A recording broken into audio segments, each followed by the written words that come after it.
Mazda's just given us the CX-3, which they say is a compact SUV, but how small is compact? I don't know if it's big enough to take 3 people and their luggage down to the coast for a weekend getaway. I think we need to find out.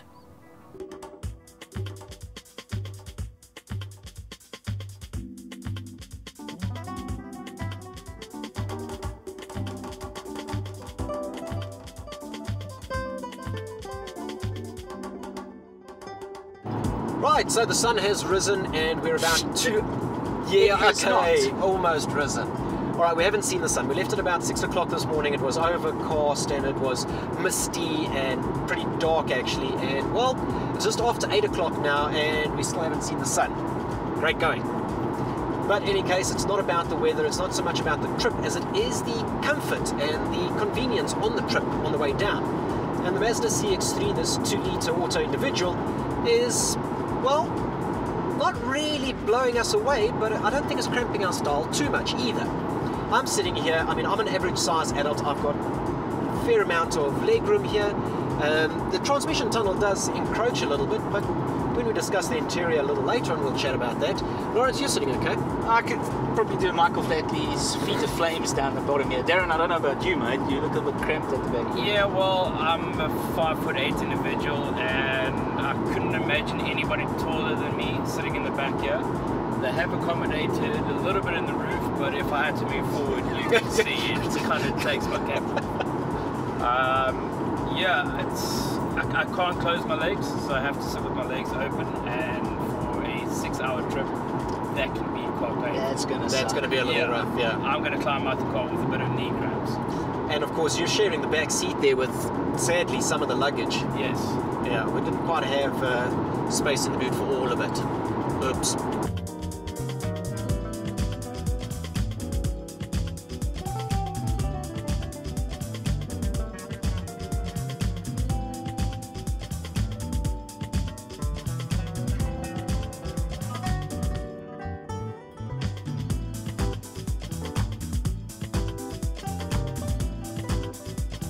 Alright, so here we go, the traditional Harry Smith sort of leg stretch halfway stop. And so far as cramped as what we thought it was going to be? Not at all. Darren? I would beg to differ. I can tell you this much. It's definitely a family car if you've got kids for the back, but for 4 full-grown adults, at the back seat's not that comfortable. Bit of a squeeze, eh? It's very tight. I'd say a mom's little SUV, mini SUV. Run around, yeah, that makes sense, eh? So my SUV starter kit sort of thing. But it is, I mean, we were talking about it, it looks like the CX-5 from the outside though, which isn't a bad thing. What do we think of the styling, eh? It's very easy on the eye, it's very pretty. I love it in red. Yeah, the red definitely, yeah. There was a white one down in the parking lot and nobody gave it a second. This one, everybody's having a good look.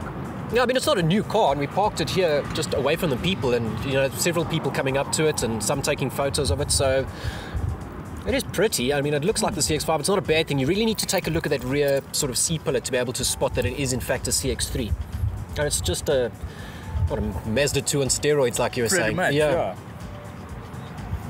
I mean, it's got the creature comforts of a modern SUV, but like you said, it's an SUV starter pack for the mom who doesn't want the big car. Who's maybe somebody that feels a little bit intimidated by a full-size SUV? I think so, yeah. Because, I mean, you do get those people that are out there and the full-size SUV is just a little too big. They're coming from a hatchback or something. Yeah, I see the CX-3 slotting in there. There is definitely a market for it. I want to say it's a crossover. I want to say it's a little bigger than a crossover, though. It doesn't quite feel as... From the outside. Yes. From the outside, yeah. I mean, does this make you think of a Cactus or a 500X? An EcoSport? Yes, maybe. No. Those were even smaller, yeah. But I suppose we've still got a couple of hours behind the wheel, and we'll see if our opinion changes when we get down to... Yeah, Van Rieman's. It's going to be fun.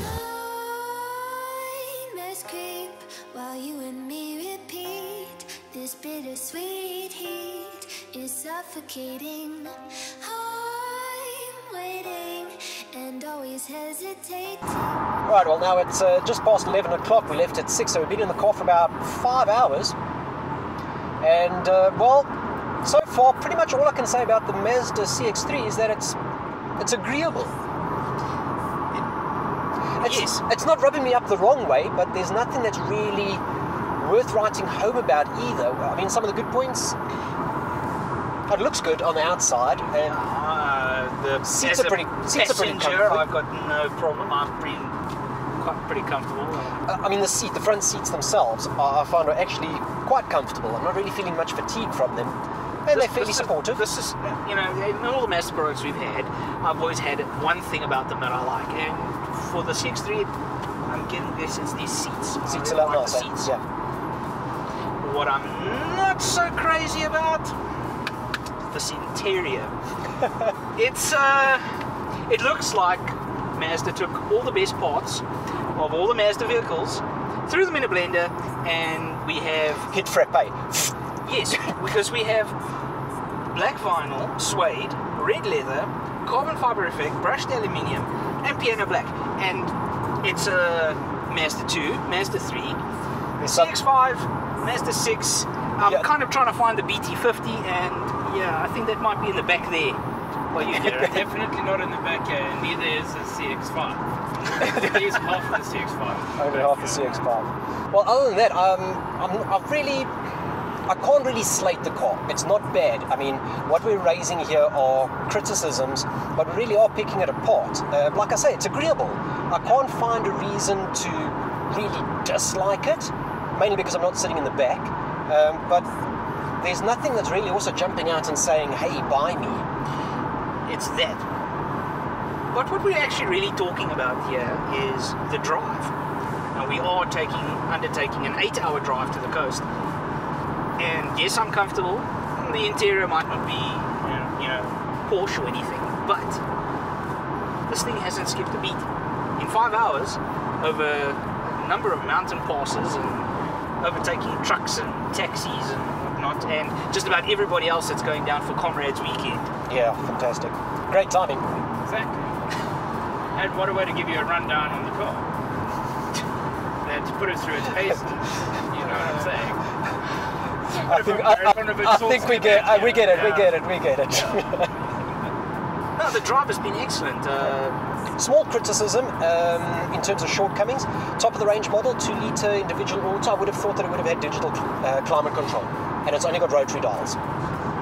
It's got auto headlights, it's got auto wipers, cruise control, but there's just a few little shortcomings. But I think we're going to put that down to a price point and the fact that this isn't a full-blown, you know, top-of-the-range SUV. This is a crossover compact SUV. And I must say, the intricacy of the heads-up display, or the radio. Yeah. The MCD system. Yeah, the sync on the cell phones and stuff like that is a lot of We were having a bit of a battle earlier on, we actually ended up syncing all 3 phones at the same time. Well, and that was happening on the move. Yeah. Unlike some of its competition, you can't sync them while you're in motion. You can't pair them while they're in motion. And now with the MZD, you can actually. So the passengers, while we're on the go, we want to change the music. Yeah, change it over. Pair Darren's phone, pair Lawrence's phone, and switch it on the fly. That's actually quite nice. And yeah, the MZD system is nice. It's just the rotary controller sits so close to me here. It feels like I'm a T-Rex when I'm operating it up. I've got my hand so far back like this, yeah. But in the same aspect, it's a lot easier for someone who isn't that tech savvy to actually sync and use the controller. It is. It's a very user-friendly system. Yeah, I mean, I've been in other cars and it's taken me up to 15 minutes just to get the Bluetooth pairing. Yeah. Never mind that, just to find out where the radio is. You know, like tune the radio. Tune the radio, yeah. And I mean, this is, it is, I can sing its praises because it really is a well thought out, not overly complicated system. And it's, yeah, you've got 2 different ways of operating it here from the steering wheel, multifunction steering wheel controls here, and then the command unit down at the bottom here. And once you know where the buttons are, you don't really need to take your eyes off the road and that, and just a quick glance over will tell you where the cursor is. So I like it. It is one of my favorite systems. I do like it.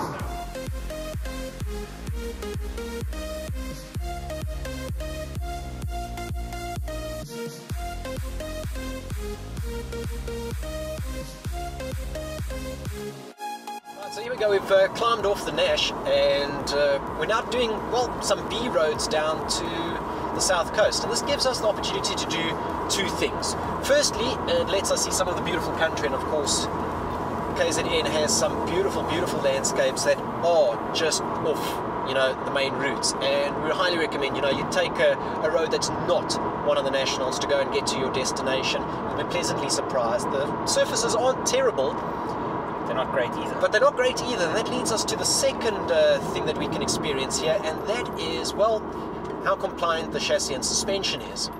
And so far, so good. We've encountered some really rough stuff here, and places where the road is actually missing, where they're busy resurfacing and they've only done one section of it. So you're either, well, the oncoming lane or in the oncoming lane.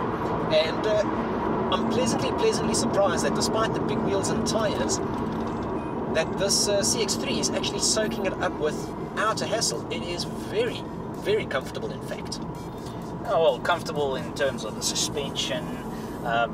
You know, I'm still cool with the legroom and everything, and usually after, you know, running down this route, you end up with a little bit of lower back pain and whatnot. I haven't been feeling it at all. Darren, you were saying you're not that uncomfortable, Well, even though the legroom's a bit compromised. Your spine is... My spine is still intact, even though the back seats are over the back wheels. And in a lot of cases with cars like this, especially your smaller hatchbacks and stuff like that, you feel that back wheel in your spine. I mean, when you climb out the car, you feel about 2 inches shorter because your spine has been knocked all the way out. Yeah, compressed to dust. Speaking of 2 inches shorter, is that divot in the back of the roof there helped your head at all? It has tremendously. For someone as tall as myself, or even taller in that case, it has made a world of a difference. You haven't had to take your hat off? I haven't had to take my hat off. I haven't had my hat knocked off. I'm not going to leave the car with a concussion. Let's put it that way. Cool. Now, another bit that I'm also pleasantly surprised with is just the overall pleasant sort of nature of the motor and drivetrain. It's only available with a 2-litre naturally aspirated 4-cylinder, and up at the reef it seems a little wheezy, and every now and then it sounds a little, you know, wrung out and strained a bit when you're in the higher revs or overtaking. You don't think that's the gearbox? I don't think that's the gearbox. The gearbox is spot on. I mean, the motor makes 110 kilowatts and 204 newton meters, and this is a fairly heavy chassis. It's, you know, it's not as peppy as the 2-litre you're going to get in the MX-5, but you're pulling almost 1.7 tons here. 1727. 1727, there we go, 1,727 kilograms. So it is, you know, this is still a little bit of a weighty vehicle. But despite that, 6.4, and I'm actually down to 6.3 now, just went over 6.3 litres per 100. On this, the up and down and all that, 6.3 litres per 100. Well done, man. That's impressive. It's a pleasant gearbox, and it's been pleasantly surprising. The Sky Active gearbox is a fantastic blend of dual clutch and torque converter systems, and it's been, well, it hasn't skipped a beat. Even here with the up and down, it's the mark of a good gearbox is, or a good automatic gearbox, is that you don't even realise it's there. Oh yeah, on a national road we almost never heard it, and I'd be honest with you, there have only been a few occasions along this stretch of road where I've actually heard it change down and back up again, and that was basically when we were trying to overtake all those logging trucks. Well, it's got this manual mode as well, and a sport mode, believe it or leave it. Yeah, so you can flick it over into manual, and then you've got the pedals behind the steering wheel, so you can hold it here a little longer. Didn't even gear notice down. that. Very nondescript here behind the steering wheel, but it does give you a little more control. It's not just the illusion of control. It was a criticism of mine in the Mazda 6 that pulling on one of the pedals just takes forever to see some sort of actual change in the gearbox and its behavior.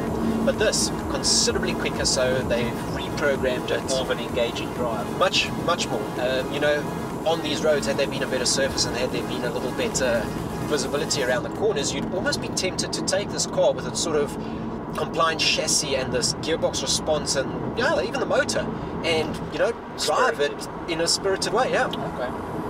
Let's see how things fare. We're not too far out, and I think we've got maybe another hour and a half to 2 hours stretch.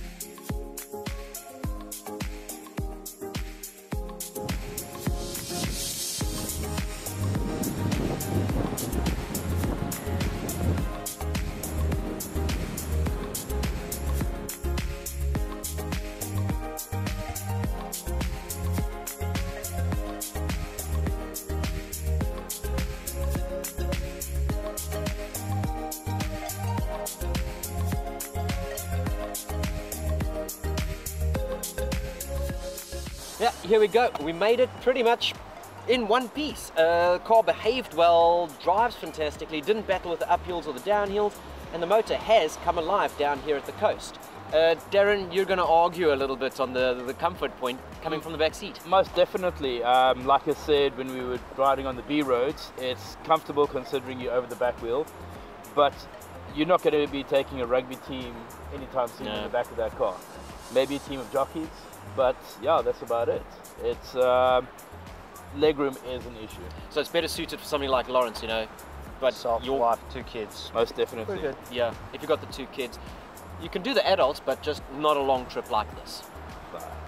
Yeah, and I think for 3 big blokes and all of their bags, the bags are going to be a bit of a problem. It really was. I mean, packing it was like playing a game of Tetris. It was luggage Tetris, that's all it was. It was trying to get all that luggage into the back there.